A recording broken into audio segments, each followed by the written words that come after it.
So, we are going to start this afternoon with a discussion on chapter 4 na actually siya, no?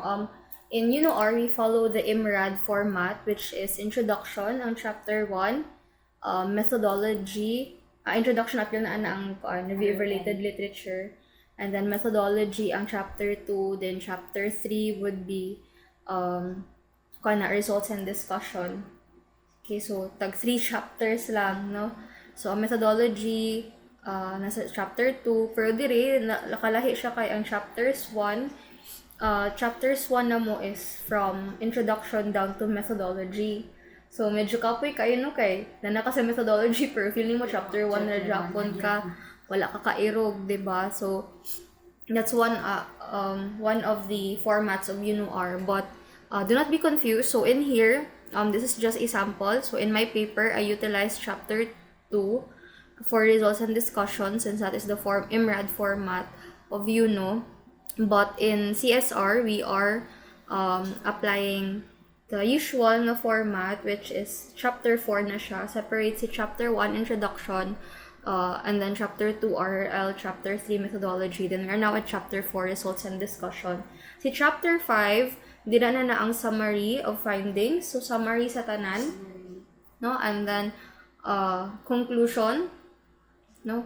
And recommendation. So, inyong conclusion, ka ng mga implications sa research, and then your recommendation is, diba, we have several nga mga persons involved in the study, like your stakeholders, katong naa sa mga government officials. So, you state there in what way can they benefit from the study. And then, how will they utilize the findings in the study? Also, sa mga future researchers, like the incoming fourth year sunod, unsay mga areas na studyhan nila nga wala ninyo na encounter during your research. So, layo pamantaan na, we will proceed with results and discussion first. So, it's actually kanang obvious that you have already finished your survey, as well as the tabulation of your data, no, through quantitative na survey ninyo. You had 400 plus respondents. So we now have the information here with us, no? Imuha naman ni siyang i-convert into frequency, percentage, and then with weighted mean. So, di pa strongly agree man da ito inyong mga indicators, no? So, these are all your tables. So, dili lang kanilang siya ang tanan nga information nga So, dili lang kanila siya tanan nga information inyong ibutang sa manuscript, no? You should provide a written description, no? Or a verbal description, or written description before each table, explaining what the data means. Magpares dyan na sila ang table and the explanation. So, if you look at the paper, you have like an introductory paragraph.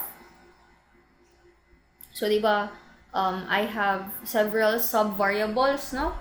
The first one is the 5 A's of tourism. And then, wala man nato siya, giuna man dyan nato siya, depende sa pagpasunod sa questionnaire, diba?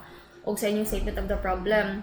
So, yung una, ang sagot yung una ninyo, programs, projects, activities, and legislation. So, those are the first 4, no? And then, followed by, sa ganitong isa, level of acceptance. Level of acceptance, and then, opportunities and challenges. So, iusab lang nato niha na atay parts diri nga ibutang nimo opportunity or challenges ba siya, i-label nimo siya. Even kani, you have to write the question. Ay, isulat yung question. Yes. Sa dira na dam. In this one, this is a shortcut. No, we cannot read the questions, but you have to really provide the questions, just like what I did here. Pero ang sa babaw niya dam. Ano? Ay, okay. Yes. Ilisan na nato ang table code kay pailisan dyan ni siya ni panelist o ing-ani nga format. Okay. Yes, yes, no, and then butangin nyo og weighted mean, because anyway kanang sa ako ang time wala man gi-require ang weighted mean. Pero bayana amo Adam. Kay naka 5, 3, 2, 1 man siya Dam. Among ibutang dira sa 4 is strongly agree. Yes, strongly agree. Instead sa yes, kay yes man ito. Yes, kay kuan naman Okay. ako checklist. Dili man ako a Likert scale. So since in my study I did not employ Likert scale, so therefore I'm just using yes or no because it's just a Sakto naman siya, checklist. no? You have to change it into kuan Ba? horizontal. So you try to search sa YouTube how to mix both horizontal and both landscape and portrait pages in just one document. I know how to do that before, I forgot lang how, but there is a technique wherein you can mix, like for example, naka-portrait ang kaning inyong mga written description sa data. But pag abot sa table, naka-landscape. Naa na siya feature sa inyong Word document na you can do that, na pwede nimo masagol, no, ma-mix nimo ang both. Like, naka-landscape siya, naka-portrait siya sa next page landscape na din. Next page portrait na pod, Ay, okay. next page landscape. Na siya ing ana kay ang uban ang ilang style is they separate the table in a different document nga naka-landscape pwede ang po table. Pero ang problema na is when we insert na the footer and the paging. So, di man pwede nga manual ta mag-paging, that is very tedious work. So, mas maayo man nga automatic ta mag-insert page number. Okay? Para dili ta magtag sa og label. We did that one when we were in college. Nobody actually taught us how to do that. So, ang ending, dugay kami nahuman. And it's counterproductive because naari easy way, ipalisod-lisod pa yung mong self, di ba? So, instead of separating the table in another document, you just combine it in one document. Pero pwede ra mag-mix ang portrait and landscape Layout pages. Yes, then. So, pwede, you can search that one sa YouTube. There are several mga explanations on that. So, you will start first with, we're in chapter 4 naman. No? So, usually, we provide an introductory paragraph since you are talking about, ano sa ganin yung study? Ang sa ko no. Readiness of Readiness sa ecotourism. ecotourism. So, you provide it here and then provide an introductory statement that has a citation from other authors. So, dili ta pwede maghimo-himo lang ato. You try to look for an introductory statement about Ito mag-base na lang may dito sa among mga nakuha sa Nakuha una na, pero before. Sa ilang ano ba? then i-rephrase lang. Basta it talks about the study itself, like an introductory paragraph. And then you'll start with the explanation sa first table. Since my study is about 5 A's of tourism, Each gidam kay mong nabutang di ba dito da miss attraction, now sila Yes. Okay. So, nasa mo is no, program. No. I mean, dili siya introduction, but more on interpretation of the table. So, dili siya introduction. Okay. Ang sa attractions na. Like for example, di ba sa 5 A's, ang first A sa questionnaire and sa statement of the problem in my study is attraction ang unang gi-measure. Di So, mo na siya. automatic naka-explain. Why did we label it table 2A? Our table 1, if you can recall, is our table of respondents. So, which means table 2 will be ang first question nimo. Di ba ang first question na to is potential of San Carlos City in terms of 5 A's of tourism. So, ang 5 ka A's of tourism, table 2 na sila tanan. Pero ako lang iputangan og another label, like to table 2A, si attraction, si accommodation table 2B, but still part of table 2. Okay? They are still considered as one, pero separate ilahang pag-explain. So, table 2 Japon silang tanan 5 because they are part of the sub-variables sa first problem. Diba? Akong first problem, if you can recall the previous discussion, may first statement of the problem, potential of San Carlos City as a MICE destination in terms of 5 A's of tourism. Katong attractions, accommodation, amenities, activities, and accessibility. Then the second one, stakeholders' perceived demands. So, table 3 na to siya. So, ang perceived demands of stakeholders, there are 4 areas. So, table C, A, table B. Table 3, A, table 3, B. Oh, and then, ang last, challenges and opportunities, separate sila. So, tani, i-separate lang tani na to siya, no? Okay. Sige, separate na lang siya. Oo, separate lang tani siya. Pwede Kung naman. totalo na lang ako ang iyahang opportunities niya, dam. Pwede naman ko siya pang-tamam yan, na. Lain-lain. Ayun, wait lang. How did I do it? Siguro, wait lang ha.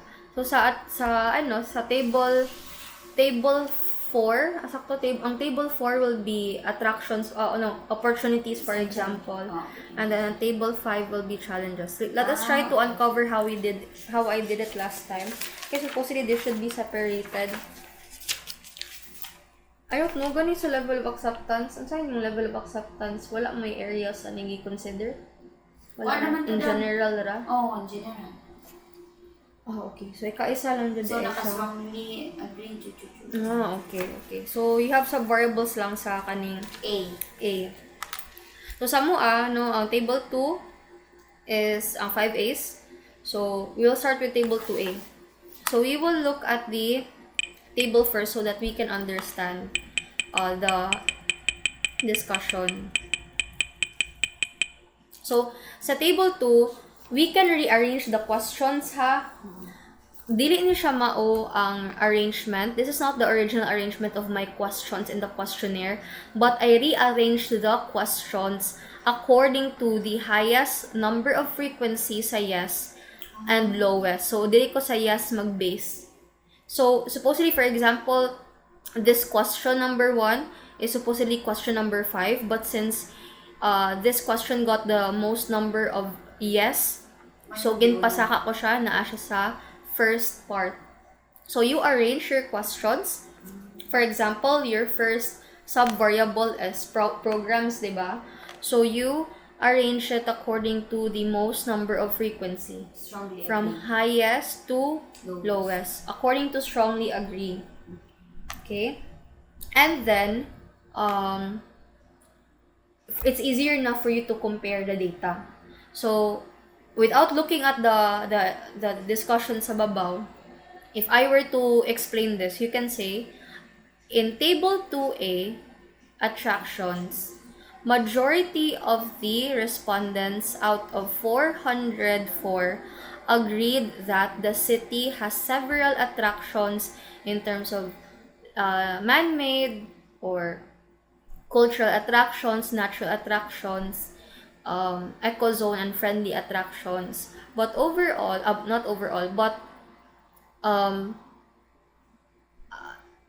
eco-zone or the question, the city promotes its eco-zone to one of its main attractions, and the city showcases man-made attractions, got the highest number of frequency of responses and strongly agree. Then butang mo ni siya. Highest or lowest yun ka.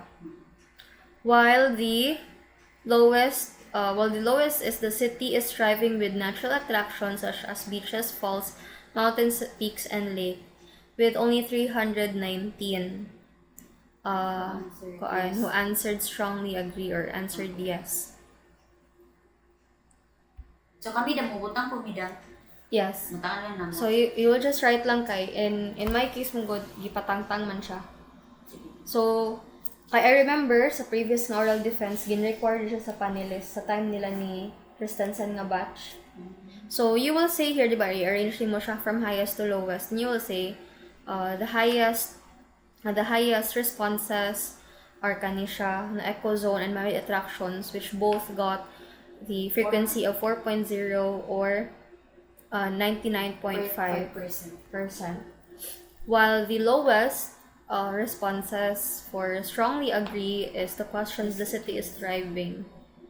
Pero ibutin mo ha, ang first mo i-state is when you start the interpretation of the data, you will say here nga in table 2A attractions, majority, if not all, kaya almost tanan man mo agree, no?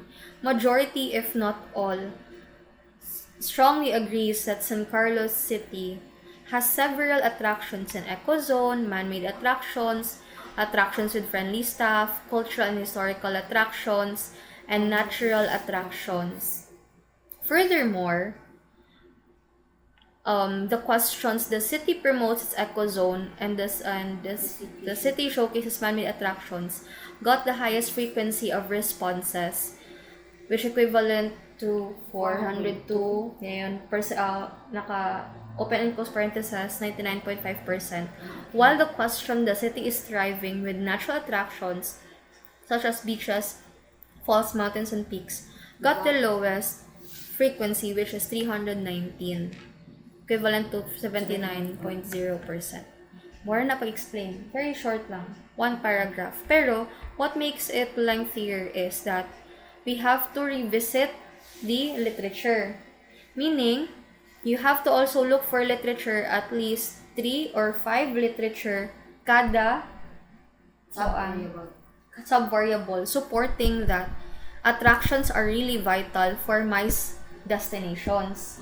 In your part, you will write here, vital ang i-determine if na ay programs to know if ready na ba jud kay these programs can help, become basis baron or murag basis to start ecotourism activities. You need programs man jud na i-implement.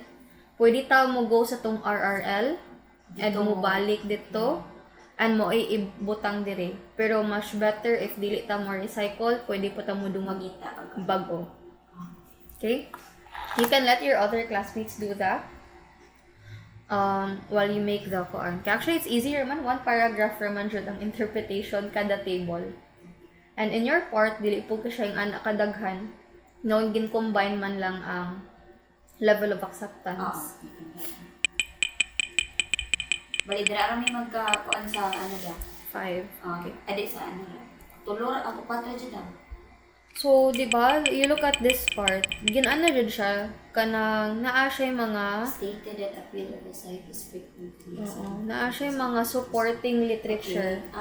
So, your literature is still stated even if you are having your interpretation because at least further support. Kay you cannot claim nga beneficial ang attractions or very vital to a MICE destination if walay supporting literature nga mo state further, mo strengthen sa imuhang discussion of the interpretation. So, masyag tig support nga daghang attractions. Furthermore, it's truly essential to have attractions as a basis for you to become a MICE destination because for a city to become a MICE destination because it's according sa study. And then again coherence Japon. So mura siya dili siya detached. Make sure that the second paragraph with the literature is not detached from the first paragraph. That means mura siya in continue. In addition or in support, it is stated in the study of So, every time that you include, always make sure na it's coherent. It connects as well. Dili detach ang RRL or ang literature sa imuhang explanation or interpretation. Because ang interpretation, labi ng ani ka simple no, kay wala man taga t-test, z-test, ANOVA. A simple percentage raman ni siya and weighted mean. So, dali ra siya interpret. Highest and lowest ang yung pangitaon. Diba? Weighted mean. And then, pwede lang mo i-include ang weighted mean sa kung good wala. Pwede mo i-appeal, di ba? So, lowest koan. Also, the results overall got a total weighted mean of 3.46, which interprets to strongly agree. So, pwede nimo siya i-insert. Kano saan ko i-insert ang weighted mean, ma'am? Pwede nimo siya i-insert sa katong overall pod. Overall, majority in table 2A, like sa pinakauna lang siya nimo ibutang. So in table 2A, overall or if not all, majority if not all strongly agrees that San Carlos City has several tourist attractions kaning mga areas. I-mention katong naa sa questionnaire. The overall weighted mean of of attractions is also or equivalence to 3.46, which interprets to strongly agree. O, pwede na siya ping support nimo ang data. In addition, Pero di siya dapat nga balik-balikon kada ano daw. dili lang guro. Kausalan nimo siya Sa ihisgot babaw lang. na strongly agree kay tungod majority if not all ang agree pod base sa weighted mean result nga 3.46, which interprets to strongly agree. Period. In addition, ang highest kayo, when siya i-mention nimo ang highest and then ang lowest. Okay? And that is also the same thing that you will do to the other paragraphs, no, or variable. Para sa nino, the data demonstrates that the needs of the tourists in terms of transportation, attraction, accessible attractions as indicated in table 2B, nasa ubos, no? Because the majority, if not all, of the respondents agree that the city has a potential to become a MICE destination in terms of accessibility. Then you may insert, this is due to the result of the total weighted mean, which is 3.46, interprets as strongly agree. Period. In my case, since I was not required to have weighted mean by the panelists, that's why I wasn't able to do this. Pero, pwede rataan na, ano. Then, i-insert po nimo ang highest and lowest with the frequency. Okay. Pamasin na lang din niya ang madam in case of mo require Yes. sila. Because I did that before. What is nice about highest and lowest mong good, kay it's easy na for you to identify asa ang best parts nga ning agree sa respondent, asa dira ang wala kay siya ning agree. So, Pero ang sa middle niya daw, dili na lang gid na mo yan. dili lang. Highest and lowest okay. Na siya. Even in your summary of findings, ha, you Highest repeat and that highest and lowest sa Japon. So, in here, same ra Japon, no? Naakay supporting literature. That is what you usually do in your each of the table. So, when you write the table, the format should be, diba, in our conceptual framework, the label should be at the bottom.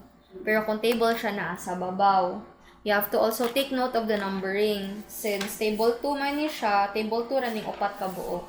Then table 3 will be the Ang level of acceptance. level of acceptance, yes. And then, again, ani ang format sa table.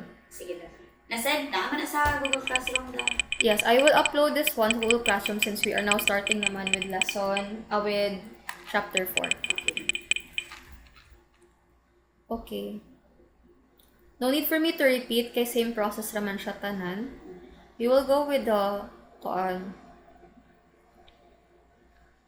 For this one, every variable, you have to provide introductory statement. So, for the level of acceptance, na po kay introductory paragraph, make sure nga naa siya authors po. Hindi na ko makita. Okay, this one is the total table, no? So, in your total table, before tayo proceed sa level of acceptance, siguro you will discuss that out of the... Kaya this one is, unsa man ni siya unsa kay statement of the problem ninyo ani, if ready ang San Carlos City, in terms of programs, no? So, programs, projects, activities, legislation. So, ang imong interpretation, imong i-discuss ani is, San Carlos City, kung for example, since majority, if not all of the respondents agreed, San Carlos City is ready in terms of programs. As, kuan na siya, as an ecotourism destination or in terms of projects. Pero in here, siguro ko ang lang highest and lowest sa Japon. So, asay mas nila yeah, out of the four, no, programs, projects, activities, and legislation, the San Carlos City, ang pinaka-highest ang activities. Okay. Ang pinaka-lowest is the projects. Projects. So, meaning, mas daghan og activities. Dito pwede mo conclude. Dito pwede mo conclude ba sa interpretation. Okay. We're not allowed to provide meaning di ay nga daghang activities pa. Wala, simply on the I forgot naman. Kung sir nasa table mo na siya. Okay. So, ang highest ang activities, lowest ang legislation kay 1,220. Out of all the four, ang pinakadaghan. Sige ko na may butang ang frequency percent. Then pwede ko na maibutang ang weighted mean. ang total weighted mean. So, you will not already write the questions, only the total. Okay na ni siya, but you just write the description of the, Strongly agree. yes, para you know what 4, 3, 2, 1 means. Sige. Also, this one, you provide legend. Sige. So, meaning sa WM, SA. SAA, Ibutang po na mo dam no kung unsa ang kuanda. Yun sa mo pagkuha. na strongly agree siya. Yes, the arbitrary table. O ang iyang formula. Naana siya sa chapter 3. Statistical treatment. Remember, chapter 3, di ba you have the statistical treatment before the ethical considerations. Statistical treatment. Unsay formula inyong gamiton? Di ba? Simple percentage and frequency with weighted mean. Ang weighted mean dapat may arbitrary table na corresponding na siya para we know its interpretation. So, for level of acceptance, since one table raman siya, so, you just have an introductory paragraph like this one sa stakeholders, no? And then, you also rearrange the questions according to highest and lowest. So, asa dirang pinakataas ug acceptance sa mga respondents and pinaka-lowest na acceptance. Di lang ka mo conclude. Kano sa ka mo discuss ana sa summary of findings. Dam niya kay pareha na dam. Kay level of acceptance niyang lain di ba may ugkuan dam like stakeholders. Ibutang po na mo dra sa stakeholders ang ilang Dili sila nag-separate.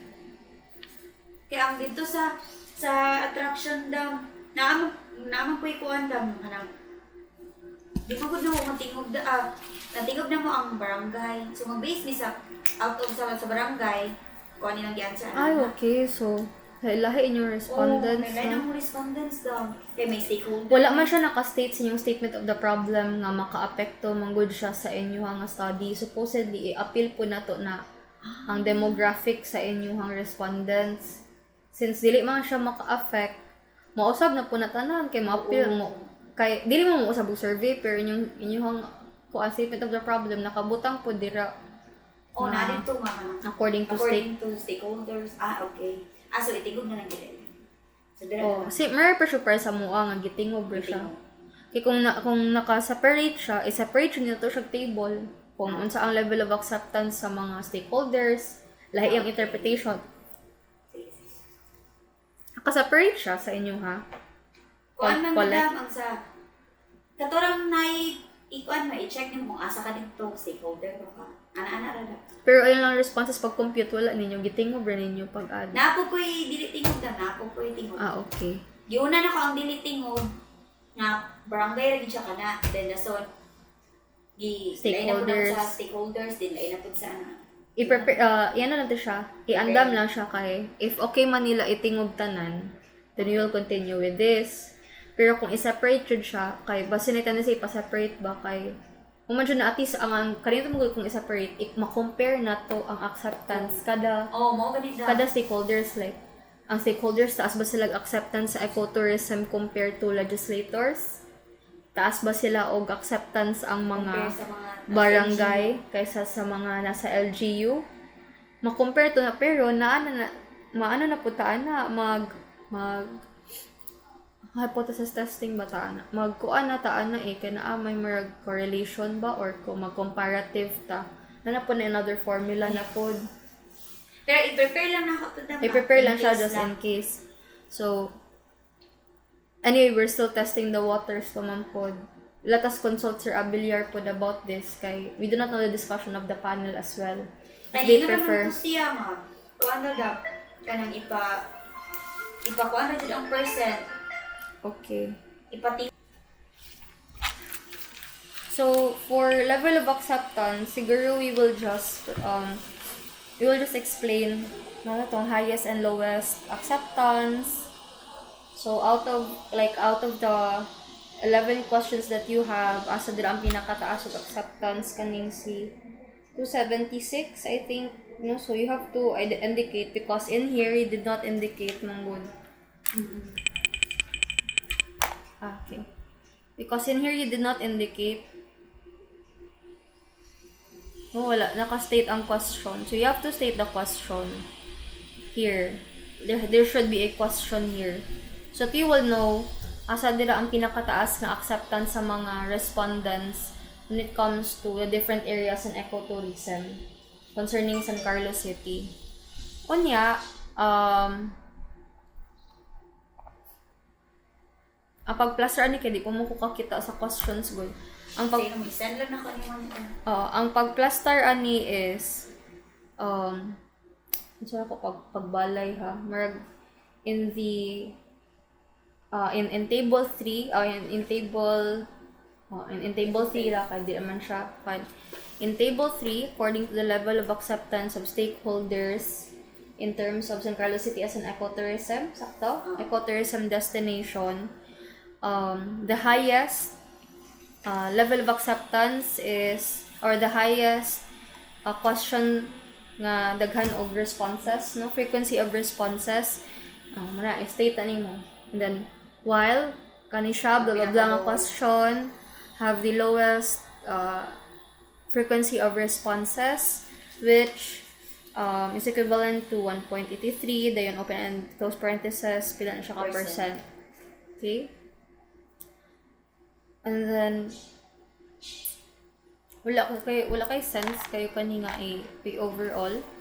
Kay kuha naman na siya good. Okay, Dili ko kabalay o discussion for overall. Kay knowing nga wala man tayo measure jud nga area kanang murag mga ano ra man na siya. Kasi gibutang ninyo diri. kung ano na siya dam. Ang na-address ang mga example lang kay.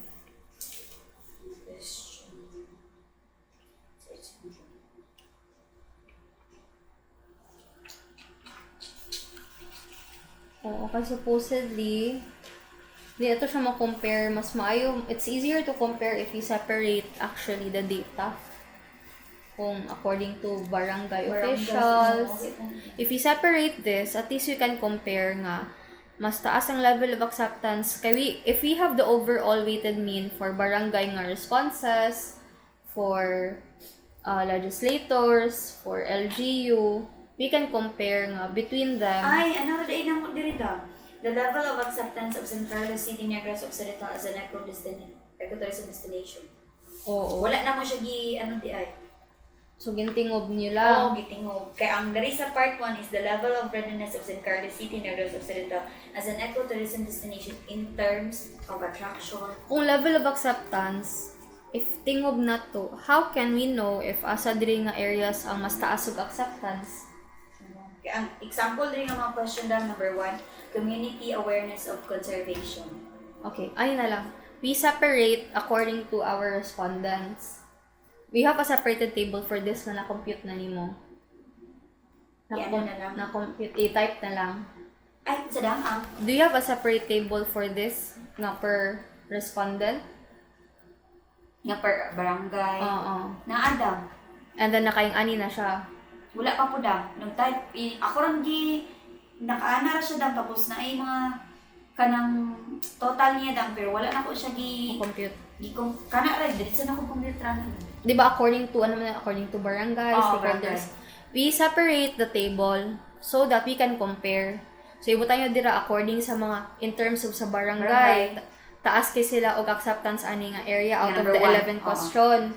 And then, ang pinaka-lowest nila si number 6. And then, sa kuan, sa stakeholders na. stakeholders mo ni mauna. Yeah. Then, Ang total imong kwaon kani ay, okay, total na lang. total kada stakeholders, respondents, barangay, kada respondents. And then we LGU, compare the tourism. highest.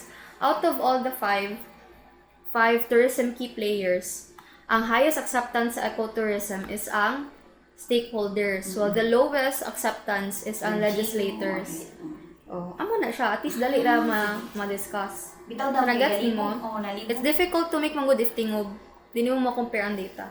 Kaya na lang, no, per stakeholders, per Pero tourism. natuon na lang na ako siya dun sa una sa table. Yes, sa upat. Oh, and then may total po ka. Total. Sige. You get the total lang, so that the total for every tourism key player, we can compare asa nila ang taas ug acceptance. Kaya mo lang end purpose, di ba?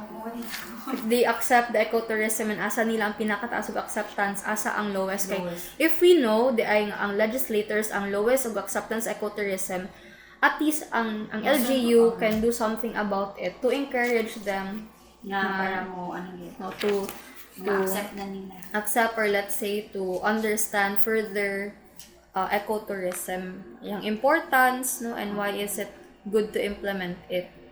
For opportunities and challenges, in my part, I separated the table. But again, no, maragi usama ninyo no, wala taga yes or no. Oo, giusap po na mo. Kada. Pero pwede man Japon kung tingog kay for example sa question number 1 mo na siya ang greatest opportunity sa San Carlos City because it has the most if not all number of frequency kay nag-amount siya to 300 which equivalent to 93.2 while ang greatest challenge is asa ang pinakadako diri kanino ang usa ang number 3 because lowest siya sa kuan although mas dako man Japon siya as opportunity pero majority Yung lowest siya sa... lowest siya sa opportunities taas siya sa challenges. Note mo good siya i-separate no para makita na to ang ano. Pero sige lang. You'll just look at this one. So, kung ang pinakataas nilang opportunities, ang lowest nila is ang number 3, which also can be a challenge. Ana na lang. Sa ako ang good gi-separate na ko ang challenges and opportunities. Same questions, pero how did I do it, ha? I separated it so that dali siya ma-understand.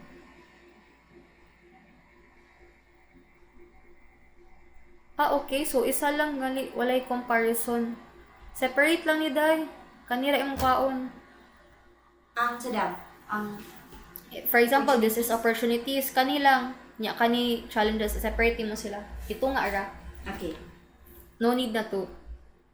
Kuan na ni. Bungkagon. Bungkagon ra. So, this one, si number 1, kung mo ni sa challenges, separate na po siya. Okay. Wala na lay weighted mean. Sige. So, ang matabuan ni, kani siya, Frequency na lang. ang highest niya is si number 1 as opportunity. Ang lowest niya as opportunity is kani. Okay. And then, dire, ang highest challenge is kani. Ang lowest is Parang interpretation One. niya dinoodam, no? separate. So, mani ang example. Challenges, frequency of percentage. Okay. And then, according ko nga, ang highest ako nga challenge is can promote sustainable travel. No, highest and lowest, only the highest lang. Ang highest diri mo ni challenge, opportunity. And then, ang highest diri mo ni highest na challenge. Ana lang, walay highest o lowest. Highest ra tanan. Meaning, ang greatest opportunity ni San Carlos is a question number 1. Okay. And then, ang highest challenge is a question number 3. And you have to indicate that one. Kay, for example, diri, out of the 16 questions, ang highest challenge in San Carlos City is to promote sustainable travel. While sa PICAS, ang highest opportunity nila is to explore culture and history. Dayon, wala kay therefore ha. Hindi ka pwede mag-explain. Hindi ka mag-conclude if kuan kay chapter 5 na. So, and then, again, support it with RL. Sa inyo ha, di ba compare man mo sa kada key players. Buta na lang po mo ang supporting detail nga ano importante ang legislators sa ecotourism, nga importante ang mga barangays, masking tagtulo ka literature. 3 to 5. Each niya nga. Oh my daghana. Separate na to kay mas dali mong good siya i-discuss. Dali siya ma-interpret din, makita din ko dahil ba? And mo po siya ang right way kay how will we know if asa sa mga key players ang taas ug acceptance ang dili po sila kuan dire. Oo, asa dira ang dili kaayo taas og acceptance, di ba? Kay para way po nila para ma-improve nila. Oo. Ganun. Kani nga air kinahanglan pa din sila educate Okay. or i-made aware. O, ana lang. And then you are done. Interpretation naman na. Basta kung igilapta naman nato si table 3, table 3A, table 3A, B, C, ana na po ka. And then table 4A, table 4B, ana na po. Similar to what I did here. So I will just send a copy of chapter 4. More man ang inyong buhaton until the end of March. So that by April, we will can start with chapter 5. Very short ra. Nubo na kayo sa chapter 5. Gamay ra kayo ang summary of findings, then one paragraph for conclusion, one paragraph for commendation. Then that's it. Manana. Okay, disseminate ra na ko nila dam. Oo. Medyo taas-taas dyan og buhaton ang chapter 4. Pero once you're done, okay na dyan kayo, smooth na kayo ang Therefore, chapter 5. na kayo sa ano. Oo, chapter 5. Dila na kahatag sa mga sentiments nga no, kay taas ang kuan. Mo gina siya. Oni. Ni mag-support po mi dito gyapon dam. O wala Sa naman. dili na. Oo. And then, kung ano na ta, appendices na lang ta, and then the preliminary pages, katong kuyog sa table of contents, Okay. mga approval sheets. I will be giving samples man. Oh. So, at least gamay na lang ang inyuhang himuon. Ibukbayin ko na mo na lang yung mahal na dam. 150 to 200 raman ang book bind, pero kamoy mo print. Siyempre, di pwede photocopy. It has to be printed. Because kuan man siya, kanang mag-hardbound mo, di man na pwede photocopy. And then, unya pa man mo mag-hardbound once you pass the oral defense. And once, revision pa na. yes, once you revise it. So, we're hoping by April, maka-oral defense mo. Or May, kahuman na nila. Kay at least kung May, sa June man ang graduation, oo, complete na mo sa graduation, at least mga June, igot na lang mo for revision. I will set out ko naman mga deadline kay para igo pod nga before graduation nakapass na mo og libro. Okay, so mura na siya. Kay wag prepare for graduation sa June 28, at least magsugod na pod ko sa third year for research. So wala siya kahumanan. Summer, di ba sila lang? We will start summer so that they can end by December.